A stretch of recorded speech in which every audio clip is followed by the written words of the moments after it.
ನೋಡಿ, ವೈಯಕ್ತಿಕವಾಗಿರುವಂಥ ಕೇಸ್ಗಳನ್ನ ಇವರು ಸಾಮೂಹಿಕವಾಗಿ ಅದನ್ನು ಕಂಪೇರ್ ಮಾಡ್ಕೊಂಡು ಹೇಳುವಂಥ ಕೆಲಸವನ್ನ ಮಂತ್ರಿ ಮಾಡ್ತಾ ಇದ್ದಾರೆ. ಏನು ಯೋಚನೆ ಮಾಡಿ ಮಾತನಾಡ್ತಿರೋ ಅಥವಾ ಬಾಯಿಗೆ ಬಂದಂಗೆ ಮಾತನಾಡ್ತಿರೋ?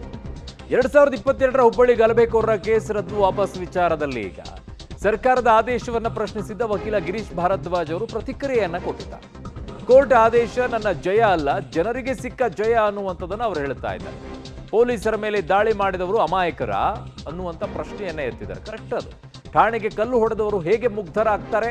ಸರ್ಕಾರ ಯಾವ ಸ್ಟ್ಯಾಂಡ್ ತೆಗೆದುಕೊಂಡಿತ್ತು? ಇಂಥದ್ದೆಲ್ಲ ಸಾರ್ವಜನಿಕರು ಪ್ರಶ್ನಿಸುವಂತಾಗಬೇಕು.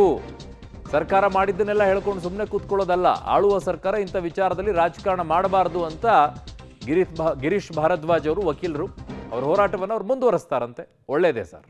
ಕಳೆದ ಆಗಸ್ಟ್ನಲ್ಲಿ ರಾಜ್ಯ ಸರ್ಕಾರ 43 ಕ್ರಿಮಿನಲ್ ಪ್ರಕರಣಗಳನ್ನು ವಾಪಸ್ ತಗೋಬೇಕು ಅಂತೇಳಿ ಕ್ಯಾಬಿನೆಟ್ ಮೂಲಕ ನಿರ್ಧಾರ ಮಾಡಿತ್ತು. ಈ ಪ್ರಕರಣಗಳಲ್ಲಿ ಕೆಲವು ಪ್ರಕರಣಗಳು ಅಂದರೆ ಹುಬ್ಬಳ್ಳಿ ಗಲಭೆ ಅಂತಹ ಸೆನ್ಸಿಟಿವ್ ಪ್ರಕರಣಗಳಿದ್ರೂ ಕೂಡ ರಾಜ್ಯ ಸರ್ಕಾರ ಇದನ್ನು ಯಾವ ಕಾರಣಕ್ಕೆ ವಾಪಸ್ ತಗೋಬೇಕು ಅಂತ ನಿರ್ಧಾರ ಮಾಡಿದ್ದು ಗೊತ್ತಿರಲಿಲ್ಲ.